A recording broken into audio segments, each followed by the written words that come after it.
मित्रांनो, शालिनी भक्तिसागरमध्ये तुमचे मनपूर्वक स्वागत आहे।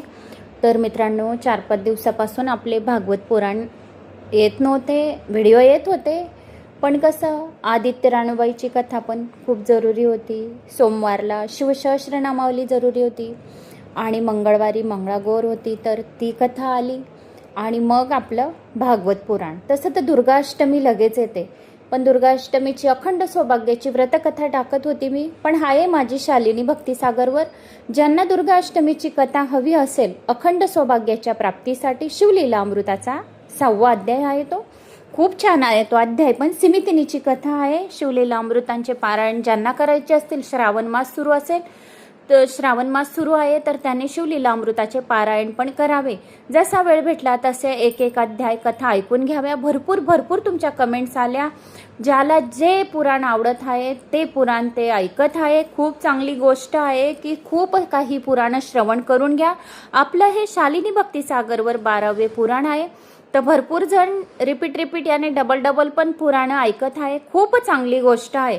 तर आज आपण या व्हिडिओच्या माध्यमाने आता दशम स्कंद आपला सुरू, म्हणजे नुकताच झालेला आहे, एकच व्हिडिओ आलेला आहे आपला दशम स्कंदचा भागवत पुराणामधील। तर आता राधाकृष्णाची कशी प्रार्थना केली, भगवान श्रीकृष्णाच्या सर्व लीलांचं आता वर्णन सुरू आहे आणि राजा परीक्षितीला सर्व भगवान श्रीकृष्णांच्या कथा सांगितल्या जाणार आहे, कारण मोक्ष प्राप्तीसाठी हे काही पुराण श्रवण केले जाते आणि 7 जन्मांचे जे काही आपल्या हातून पातक होतात, पाप घडली जातात, या काही उच्च नीच आपल्याने बोललं जातं, कोणाचं मन दुखवलं जातं, या ज्या दिवशी आपल्याला जे कार्य करायला नको ते कार्य आपल्याकडून कळत न कळत चुकून घडून जातं।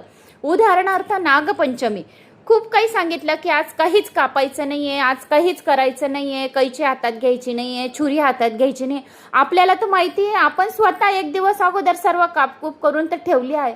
न कळत जर एखाद्या हातात छुरी घेतली, कांदाच कापला गेला, अरे मग आठवण आली की अरे यार आज तर नागपंचमी होती पण माझ्याने कांदा कापला गेला, उदाहरण दिलं, पण मग ते पण काय झालं, आपल्या हातून पाप घडलं गेलं।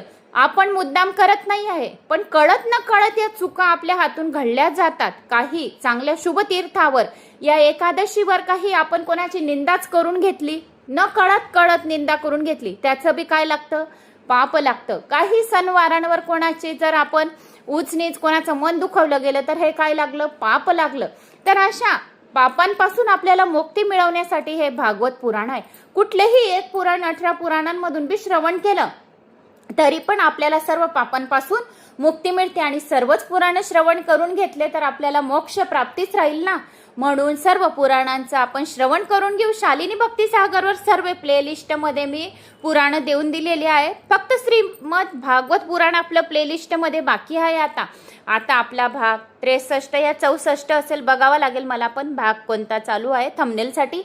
तर आपल्याला हे संपूर्ण व्हिडिओ हे भाग तर प्लेलिस्टमध्ये देईल। आता थोडंच राहिलंय आपलं भागवत पुराण, पण काही शुभ तिथींवर मला जे व्हिडिओ असे वाटतात की नाही आज याचं महत्त्व खूप काही आहे, याचं पुण्य खूप काही मिळणार आहे, म्हणून मी ते व्हिडिओ तुमच्यापर्यंत पोहोचवून देते। तर आता आपण भगवान श्रीकृष्णांच्या लीलांना सुरुवात करूया। अगोदर आपण भगवान श्रीरामांच्या लीलांचा सर्व काही वर्णन आपण चरित्र ऐकलं, आता भगवान श्रीकृष्णांचं चरित्र ऐकूया।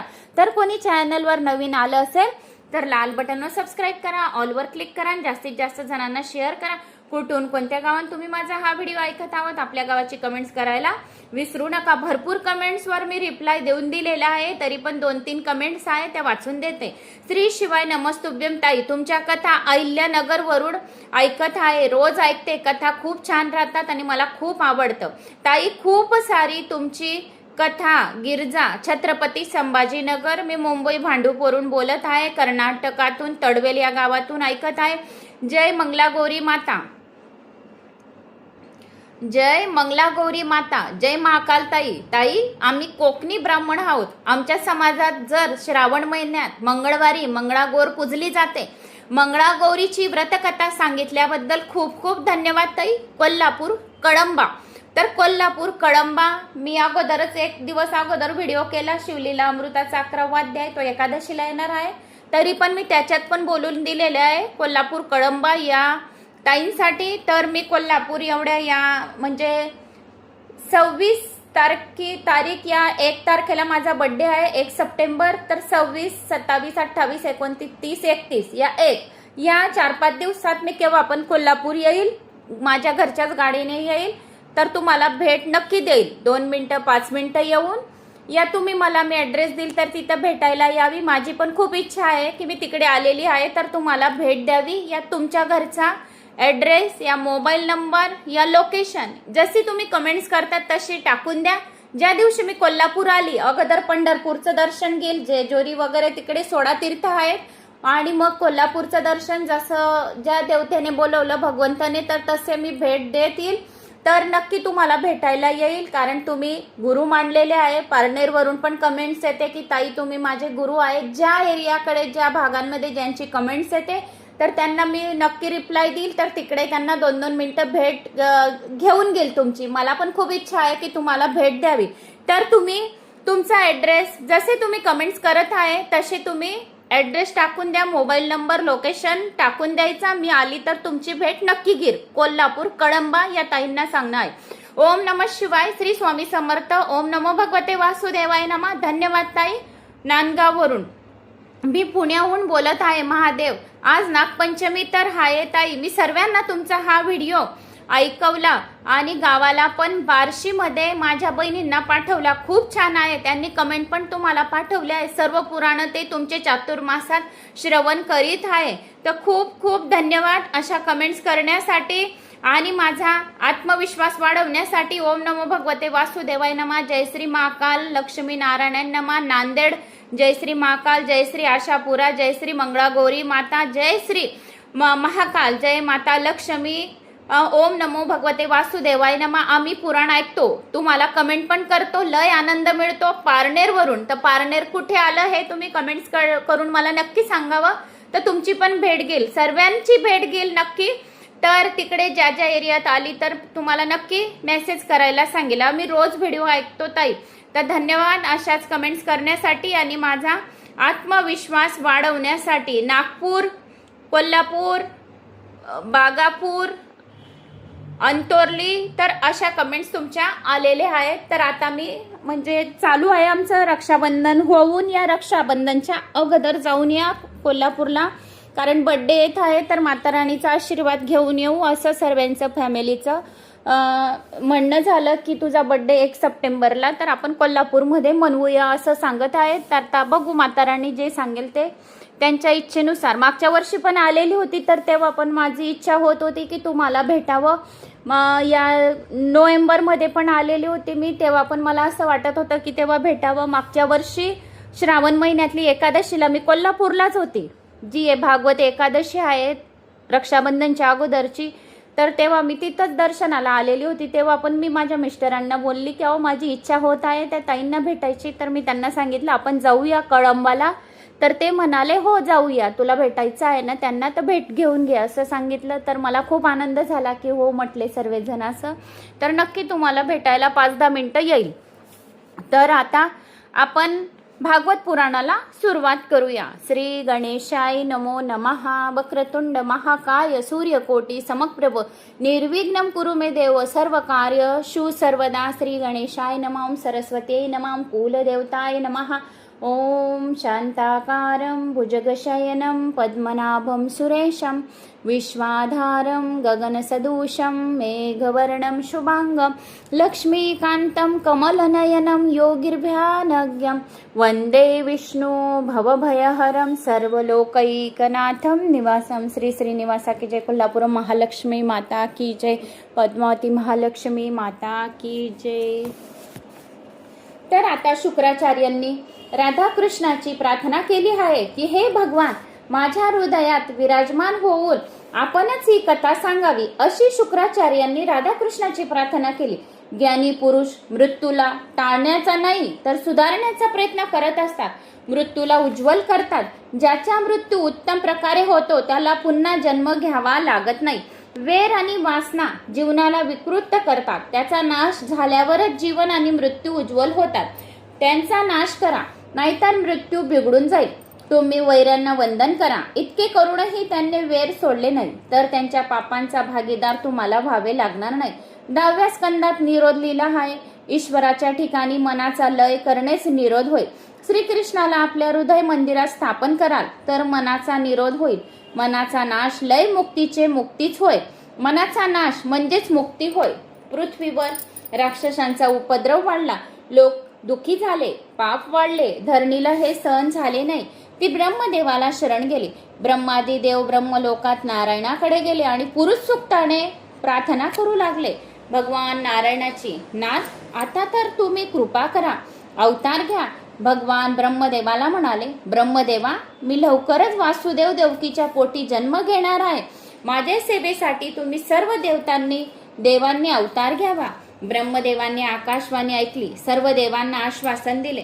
इकडे मथुरेत विवाह करण्यासाठी वसुदेव आले आणि वसुदेव देवकीचा विवाह झाला. स्वतः कंसच वधूवरांचा रथ हाकू लागला.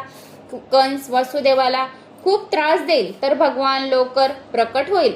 भगवंताचे दुःख भगवंताला सहन होत नाही.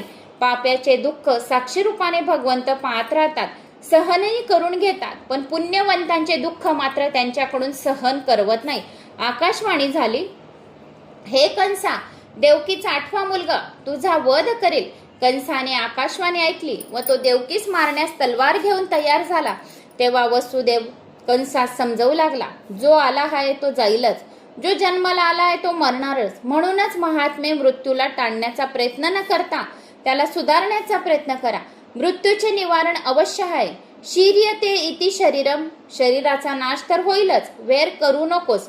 वेर किंवा सुखाची अभिलाषा मृत्यूला भ्रष्ट करते. वेर वासनांचा त्याग करून प्रभू स्मरण करीत जो मरतो त्याचा मृत्यू उज्ज्वल होतो आणि देवकीला मारून तो अमर होऊ शकत नाही आणि देवकी तुझ्या मृत्यूचे कारणही नाही. कंस म्हणाला, होय, असे आहे खरं. वसुदेवाने सांगितले, तर मी देवकीचे सर्वच मुलं तुझ्या स्वाधीन करीत जाईल. कंसानेही विचार केला, हे तर ठीक आहे, स्त्री हत्येच्या पापापासून तर मी वाचेन. तो म्हणाला, ठीक आहे, मी देवकीला मारणार नाही. वसुदेव सत्य गुणाचे स्वरूप होय, विशुद्ध चित्तच वसुदेव होय, निष्काम बुद्धी देवकी होय. या दोघांच्या मिलनाने भगवंताचा जन्म होत असतो. वसुदेव देवकी घरी आले, पहिले मूल झाले. वसुदेवाने ते मूल कंसाच्या स्वाधीन केले. कंसाचे हृदय कळवळले, या मुलाला मारून माझा काही लाभ होणार नाही. 8वा मुलगा मला मारणार आहे, हा तर पहिलाच आहे, याला मी मारणार नाही. 7 मुले तुम्ही तुमच्या जवळ ठेवा, 8वा बालक तोच मला द्या. वसुदेव मुलाला घेऊन परत गेला. नारदाने विचार केला की कंस जर असा चांगलापणाने वागू लागला तर तो पापी कसा होईल. जर त्याचे पाप वाढले नाही तर तो लवकर मरणार नाही. पाप न करणाऱ्याला भगवंत लवकर मारत नाही. जो पाप करत नाही त्याला मारत नाही. त्याला मृत्यू जो आहे तर लवकर येत नाही, त्याला दीर्घ आयुष्याची प्राप्ती होते. जे पाप करतात त्याला मृत्यू लवकर येतो. ईश्वर तर कुणालाही मारत नसतो, माणसाचे पापच त्याला मारत असते. नेहमी 2 गोष्टी भय बाळगत राहावे, पापाचे आणि ईश्वराचे. नारद कंसाकडे आला आणि म्हणाले, तू तर फार भोळा आहेस, देव तुला मारण्याची योजना आखत आहे. वसुदेवाची मुले तू परत केलीस हे बरे झाले नाही. कोणताही मुलगा 8वा असू शकतो. जर 8व्याला पहिला मांडले तर पहिला 8वा होऊ शकतो. कंस म्हणाला, तर मग काय मी सर्वच मुलांची हत्या करू. नारदांनी विचार केला की जर मी संमती दिली तर मलाही बालहत्येचे पातक लागेल. दुसऱ्याला पापाची प्रेरणा देणाराही पापीच असतो. जो दुसऱ्याला पापाची प्रेरणा देतो त्याला पण पापीचे भागीदारी बनावे लागते. नारद म्हणाले, राजा, मी तर तुला सावध करण्यास आलो आहे. तुला जे योग्य वाटेल ते तू कर. नारायण नारायण करीत नारद निघून गेले.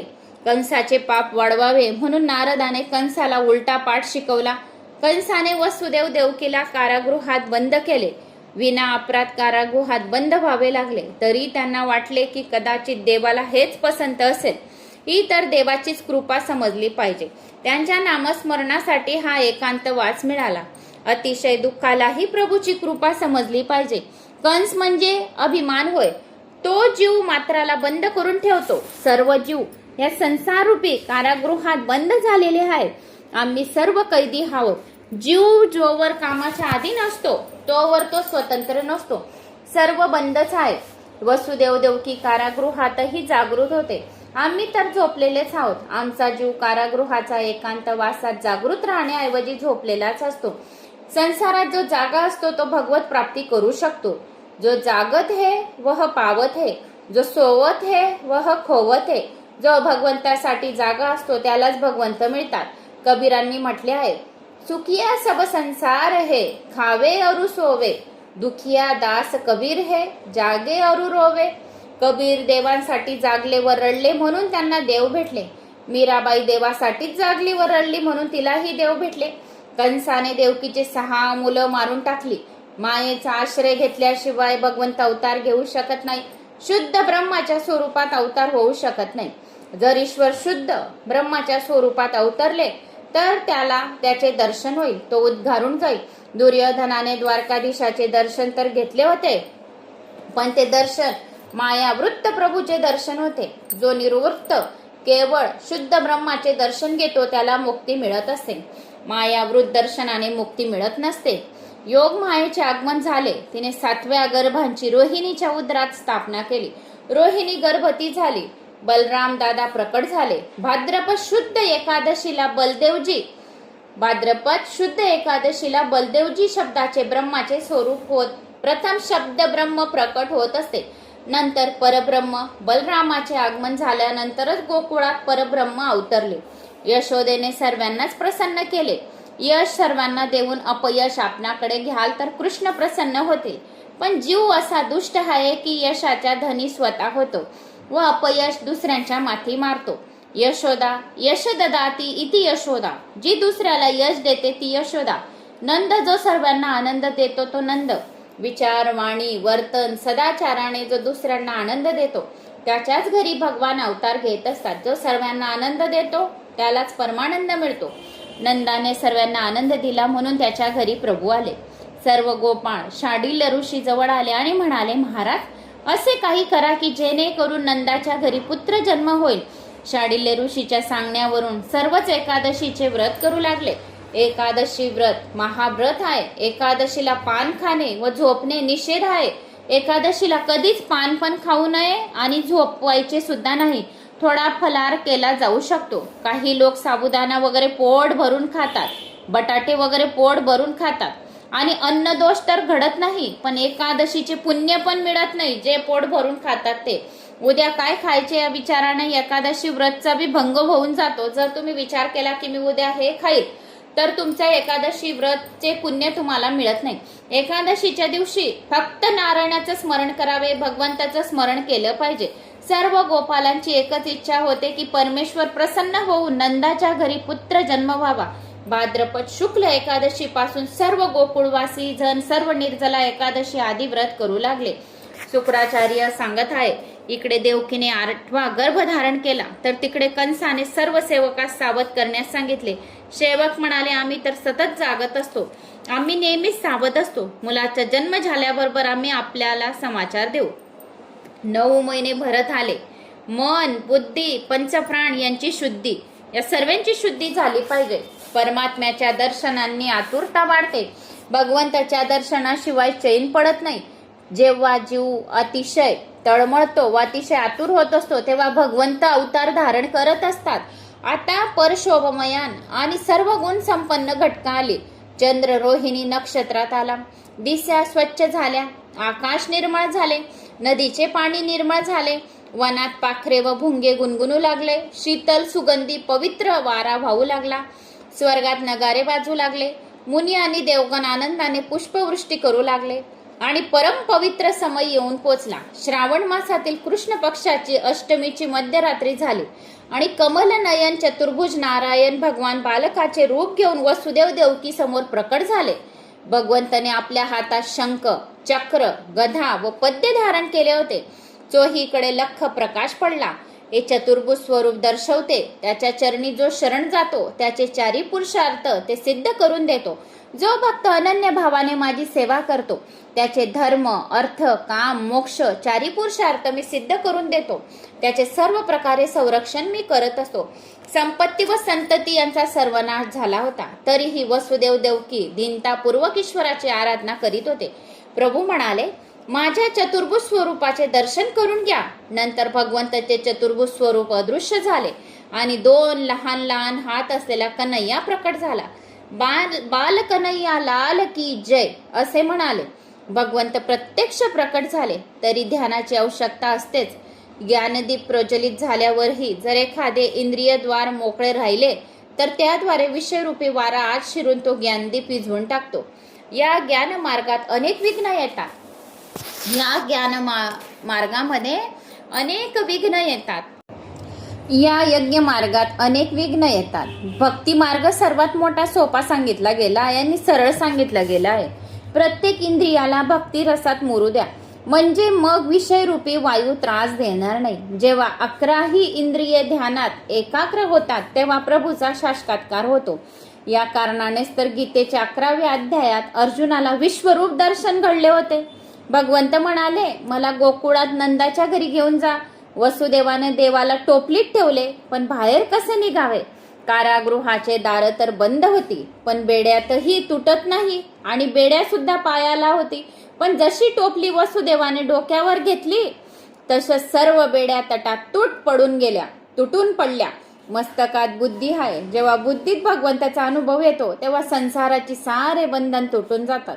जो भगवंताला आपल्या शिरावर घेतो, विराजमान करतो, त्याच्यासाठी कारागृहच नव्हे तर मोक्षाची सुद्धा दारे उघडून जातात. हातापायांच्या बेड्या तुटून पडतात. नदीचा पूर ओसरतो. ज्याच्या शिरावर भगवंत आहेत मार्गात विघ्न बाधू शकत नाही. केवळ घरात भगवंत येऊन नव्हे तर बुद्धीत मनात प्रकट तर बंधने तुटतात. जी व्यक्ती वसुदेवाप्रमाणे भगवंताला शिरावर घेते तिची सर्व बंधने तुटून तिला मोक्षाची प्राप्ती भेटते. कारागृहाची अर्थात सांसारिक मोहाची सर्व बंधने तुटून पडतात. दारेही उघडी होतात. अन्यथा हा सर्व संसार मोहरूप कारागृहात झोपला आहे. वसुदेव तुरुंगाच्या बाहेर आले. तोच बलराम दादा धावतच आले. शेष नागाच्या स्वरूपात त्यांनी बाळकृष्णावर छत्र धरले. यमुनेला अत्यंत आनंद झाला. ती दर्शनाची तृप्ती इच्छित होती. तिला तिच्या प्राणनाथाला भेटायचे होते. यमुनेचे पाणी वाढले. प्रभूने तेव्हा एक लीला केली. टोपलीतून आपले पाय बाहेर काढले. यमुनेने पायाला स्पर्श केला आणि पायावर एक एक कमल वाहिले. सर्वात प्रथम दर्शन व भेटीचे आनंद यमुना नदीला लाभला. हळूहळू पाणी कमी झाले. वसुदेव गोकुळात येऊन पोहोचले. योगमायाच्या अवतरणाने गाव प्रगाढ झोपेत होते. वसुदेवाने श्रीकृष्णाला यशोदेजवळ ठेवून दिले आणि बालकेचे स्वरूपात असलेल्या योगमायेला उचलून जवळ घेतले. वसुदेवाला वाटले की अजूनही प्रालब्ध भाग शिल्लक राहिलाय, म्हणून देवाला टाकून मायेचा स्वीकार करण्याचा प्रसंग आलाय. वसुदेव योग मायेला टोपलीत घेऊन परत तुरुंगात येऊन पोचले. ब्रह्मसंबंध घडला तेव्हा सर्व बंधने तुटून पडली होती. आता माया आली म्हणून पुन्हा हातपायात बेड्याही पडल्या. गोकुळातून वसुदेवाने आपल्या डोक्यावर मायेला बसून आणले म्हणून पुन्हा बंधने आली आणि तुरुंगाची दारे बंद झाली. माया बंधनात टाकणारी आहे. भगवंताच्या आज्ञेनुसार वसुदेवाने बंधनाचा स्वीकार केला. आता कारागृहात देवकीच्या मांडीवर झोपलेली माया रडू लागली. सेवकांना तत्काल मूल जन्मल्याचा समाचार कंसाला कळवला. कंस धावतच आला. कुठे आहे माझा काळ? त्याला माझा स्वाधीन करा. कंस योग मायेचे पाय धरून तिला शिडेवर आपटू लागला. परंतु आजपर्यंत माया कुणाच्या हाती लागली आहे काय? आधी मायाने कंसाच्याच डोक्यावर एक लाथ मारली आणि त्याच्या हातून सुटून आकाश मार्गाने अंतर्धान झाली. आकाशात तिने अष्टभुजा जगदंबा भद्रकाली देवीचे रूप धारण करून घेतले.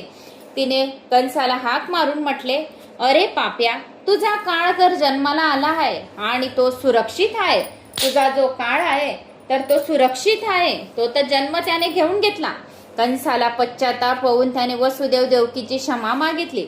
इकडे जन्माष्टमीच्या दिवशी नंदाने 12 वाजेपर्यंत जागरण केले, पण शाडिल्येच्या सांगण्याप्रमाणे सर्व झोपले. सर्वांनाच गाढ झोप लागली. बाळकृष्ण जेव्हा नंदाच्या घरी आले तेव्हा नंद झोपलेला होता. नंदाने स्वप्नात पाहिले की त्याच्या अंगणात मोठे मोठे ऋषी मुनी आलेले आहेत. यशोदेने शृंगार केला आहे. तिच्या कडेवर एक सुंदर बाळ मूल खेळत आहे. त्याने मुलाकडे नंद स्वप्नात पाहत होता. भगवान श्री शंकरही त्या मुलाच्या दर्शन घेण्यासाठी आले होते. सकाळी उठल्यावर नंद मनात अनेक संकल्प विकल्प करीत गोशाळेत गेला. तो स्वतः गायीची सेवा करीत असे. गायीची जो प्रेमाने सेवा करतो त्याचा वंश कधीच नष्ट होत नाही. नंदाने प्रार्थना केली की हे नारायणा, दया करा, माझ्या घरी गायीची सेवा करणाऱ्या बालगोपाल कृष्णाचा जन्म व्हावा. त्याच वेळी बालकृष्णाने लीला केली. पिवळे वस्त्र परिधान करून, कपाळावर कस्तुरीचा टिळा लावून, गुडघ्यांवर रांगात रांग बाळकृष्ण गोशाळेत आला.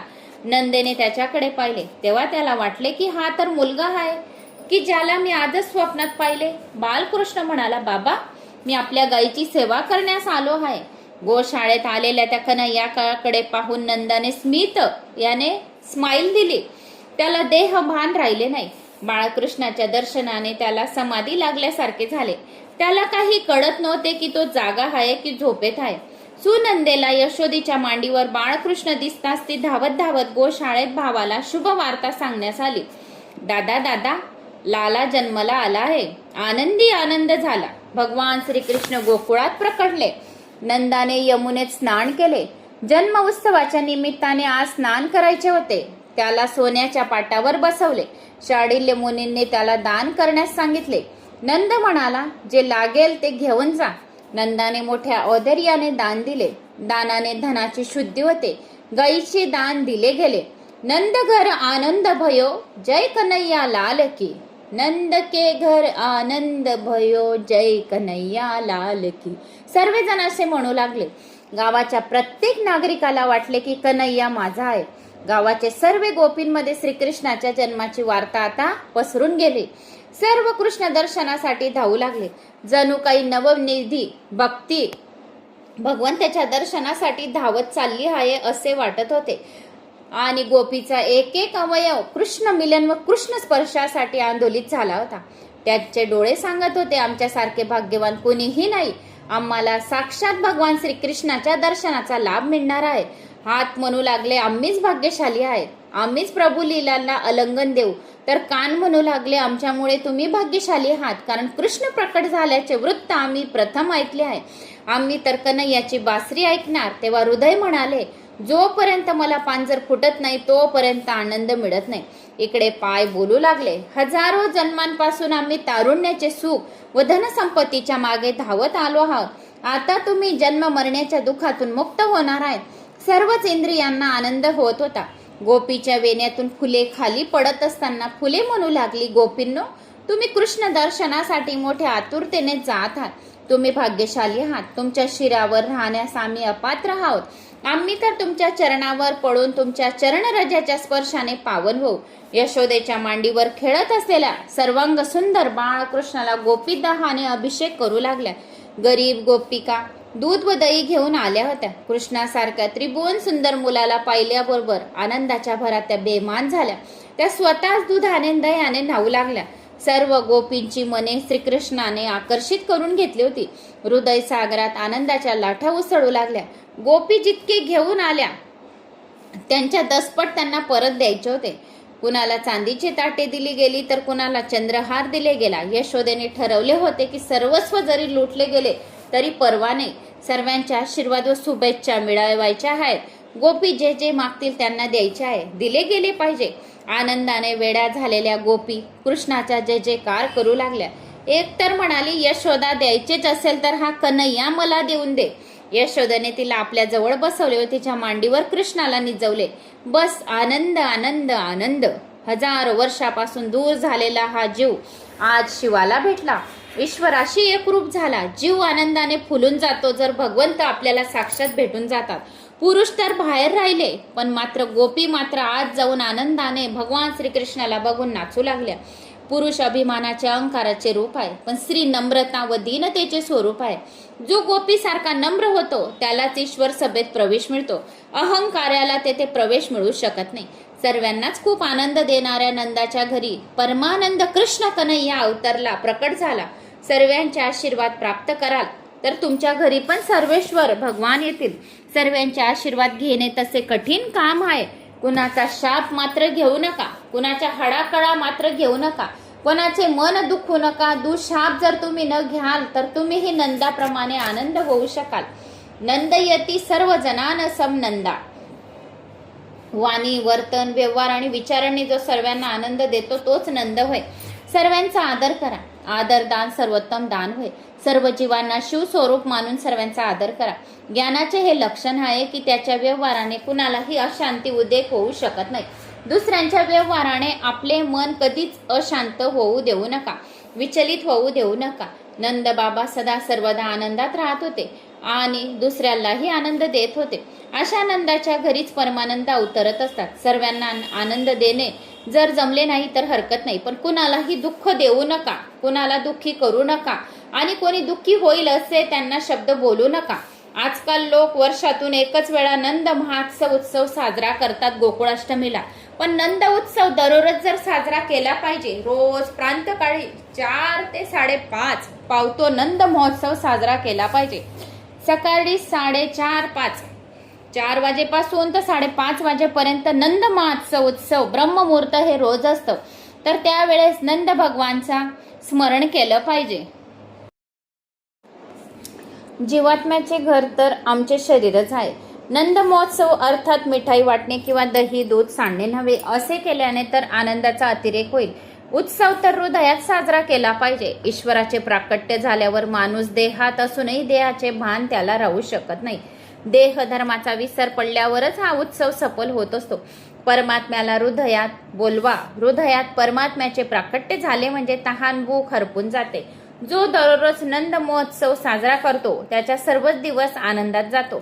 गरीब माणूसही हा महोत्सव उत्सव साजरा करू शकतो. या उत्सवात धन नव्हे तर मनच प्रधान आहे. नंद महोत्सवाची तयारी करावी लागते. आपल्याला शरीराला मथुरा आणि हृदयाला गोकुळ बनवा आणि मग नंद महोत्सव साजरा कराल तर हृदयरूपी गोकुळात परमात्मा प्रकट होतो. गोचा अर्थ काय आहे? इंद्रिय. आणि कुळाचा अर्थ आहे समूह. गोकुळ, गोकुळचा अर्थ काय आहे? गोचा अर्थ इंद्रिय, कुळाचा अर्थ समूह आहे. इंद्रियांचा समूह अर्थात हृदय. शरीर मथुरा आणि हृदय गोकुळ समजावं. शरीर काय आहे? मथुरा आणि हृदय गोकुळ समजावे. नंद हा जीव होय. या शरीराला मथुरा बनवा. हृदय गोकुळात बाळकृष्णाला बोलवा. मनाला आसक्तीपासून वाचवाल तर शरीर मथुरा बनू शकेल आणि हृदय हे गोकुळ बनू शकेल. पवित्र शरीरच मथुरा होय. महाप्रभूंची आज्ञा आहे. मथुरा आणि मधुरा एकच आहे. काम सुख आणि संपत्ती मद या 2 मदापासून जो स्वतःला वाचवतो त्याचेच शरीर मथुरा होऊ शकेल. या 2 वस्तूत मन फसलेले आहे. या मनालाच वाचवायचे आहे. मनुष्य कित्येक वेळा तर शरीराने काम सुखाचा त्याग करतो, पण मनाने मात्र नाही. शरीराने त्याग केला व मनाने केला नाही तर दंभ ठरतो. या 2 वस्तूत माया आहे. या दोघांपासून आम्हाला मनाला वाचवायचे आहे. स्त्री आणि धन या 2 वस्तू भगवंताने आसक्तीपूर्ण बनवलेल्या आहे. कोणत्या कोणत्या? स्त्री आणि धन. या 2 वस्तूत मदासारखे आकर्षण आहे. शोधासारखे, मदासारखे म्हणजे शोधासारखे आकर्षण आहे धनामध्ये आणि स्त्रीमध्ये. या दोघांपासून आम्हाला वाचायचे आहे. कोणापासून? स्त्रीपासून पण आणि धनापासून पण. संपत्ती आणि शक्ती आणि भोग मिळाल्यावरही मनाला त्याच्यापासून दूर ठेवणे हा खरा संयम. अन्यथा धातुषु शेय मानशे शुमा कास्य न जायते. आपल्या तारुण्यात जो मनाला आवर घालू शकतो तो शहाणा होय. म्हातारपणी डोळे तेजोहीन झाल्यावर जर एखादी व्यक्ती सिनेमाचा छंद सोडून देईल तर त्यात कोणते मोठेपणा आहे? शरीराला मथुरा आणि गोकुळ बनवायचं असेल तर भक्तिरूप यमुनेच्या तीरावर वस्ती करावी लागेल. यमुनाच्या म्हणजे भक्तीचा किनारा कधीच सोडू नये. 24 तास भक्ती तटाकी राहील तर तुमचे शरीर मथुरा आणि हृदय गोकुळ होईल. जोपर्यंत मनात मत्सर असेल तोपर्यंत शरीर मथुरा होणार नाही. जर कोणाबद्दल जर तुमच्या मनात ईर्ष्या असेल, द्वेष असेल तर तुमचं शरीर हे मथुरा आणि गोकुळ होणार नाही. मद मत्सर तर विद्वान व धनिक या 2 धांनाही त्रास करीत असतो. मद मत्सर हे विद्वान आणि जे धनिक आहेत तर त्यांना सुद्धा त्रास होतो. या शरीराला मथुरा बनवा. बस सांगितलेल्या 2 मदापासून मनाला दूर ठेवाल. कोणापासून? कोणते कोणते? 2 मदापासून, स्त्री आणि धन. तर शरीर मथुरा बनेल. गो शब्दाचे अनेक अर्थ आहेत. गो शब्दाचे पण आताच एक अर्थ सांगितला तुम्हाला गोकुळ शब्दाचा.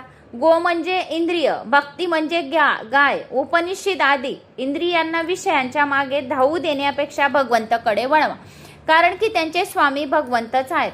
भक्ती डोळ्यांनीही होऊ शकते, कानांनी घडू शकते. डोळ्यांनी भक्ती करण्याचा अर्थ असा आहे की डोळ्यात भगवंताला बसवा आणि मग जगाकडे पहा.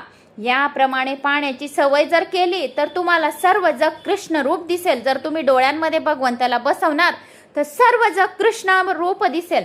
तुलसीदास काय म्हणतात हनुमंत यांना? सीताराम शिवाय कुणीच दिसत नसे तुलसीदासांना. मनात तर भगवंत चिंतन सतत चालू ठेवा. हृदय गोकुळ बनताच कन्हैया हृदयामध्ये तुमच्या येऊन जाईल, अविर्भूत होईल. प्रत्येक इंद्रियाला भक्तिरसात ओले चिंब करा. प्रत्येक इंद्रिय, कोणते कोणते इंद्रिय आहेत आपले? 5 इंद्रिय जे आहेत तर त्यांच्यामध्ये भक्तीमध्ये भगवंताला बसवा. आपले ओले चिंब भक्तिरसात भगवंताला बसवा.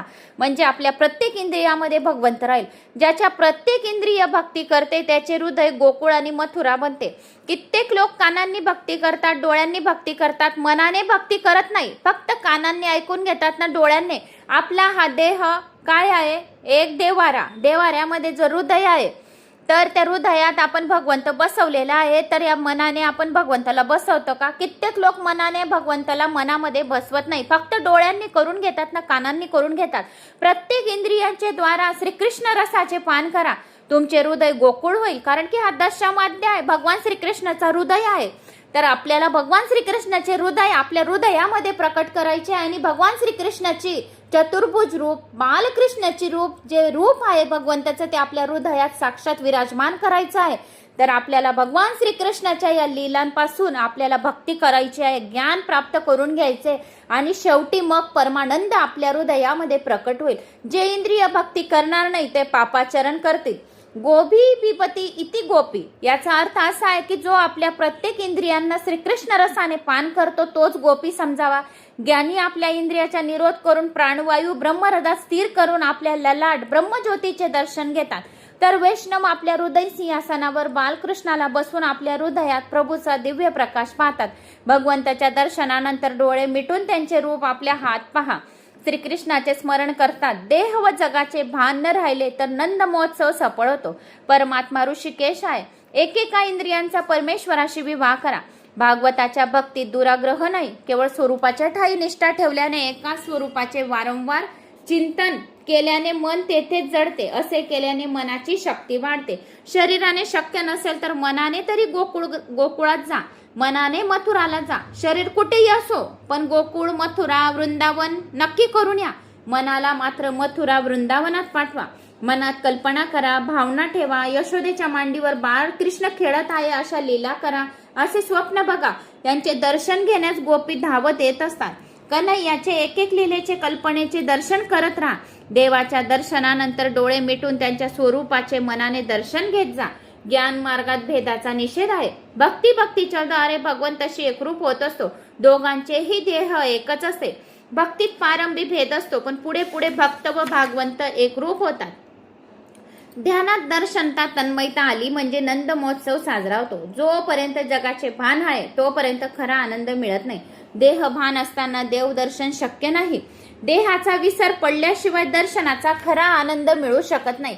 ध्यानाशिवाय ईश्वराचा साक्षात्कार होऊ शकत नाही. ध्यान करण्याने हेही विसरले पाहिजे की मी ध्यान करत आहे. आपल्या स्वतःला व जगाला विसरून जा. ईश्वर भाव शिल्लक राहील तर अद्वैत सिद्ध होत असते. देह व जग यांना विसरून जो ईश्वर भाव शेष राहील तोच अद्वैत होय.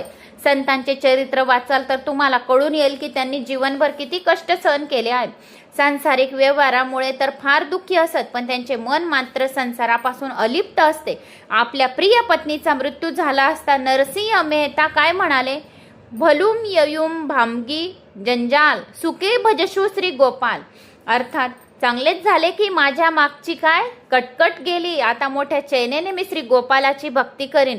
नरसिंह मेहताला असे तत्व मिळाले होते की ज्याच्या जोरावर तो मोठे दुःखद प्रसंग त्यांना प्रभावित करू शकत नसत. त्यांच्या हृदयात श्रीकृष्ण विराजमान होते. वृंदावन अनेक साधू दररोज नंद महोत्सव साजरा करतात. तुम्ही कल्पनेनेच भाव धरून वृंदावनात जा व तेथेही महोत्सव साजरा करा. शरीर कोठेही असो पण मनाने मात्र तुम्ही नंदाच्या घरीच वास करा. अशी कल्पना करा. आपण बाळकृष्णाची सेवा करीत आहोत, लालाचे दर्शन घेत आहोत, यशोदेच्या मांडीवर कन्हैया खेळत आहोत, गायी उड्या मारीत आहे, गोपी आनंदाने डुलत आहे. अशी कल्पना करा. भावपूर्ण स्मरण करत राहिल्याने सर्व दिवस मोठ्या मजेत जातील. जर एका स्वरूपाचे ध्यान करणे शक्य नसेल तर कृष्णलीलाचे कीर्तन करा. कीर्तनात असे तल्लीन व्हा की देहाचे देशकालाचेही तुम्हाला भान न राहिले पाहिजे. नंदाचे गोकुळ शुद्ध प्रेमभूमी आहे.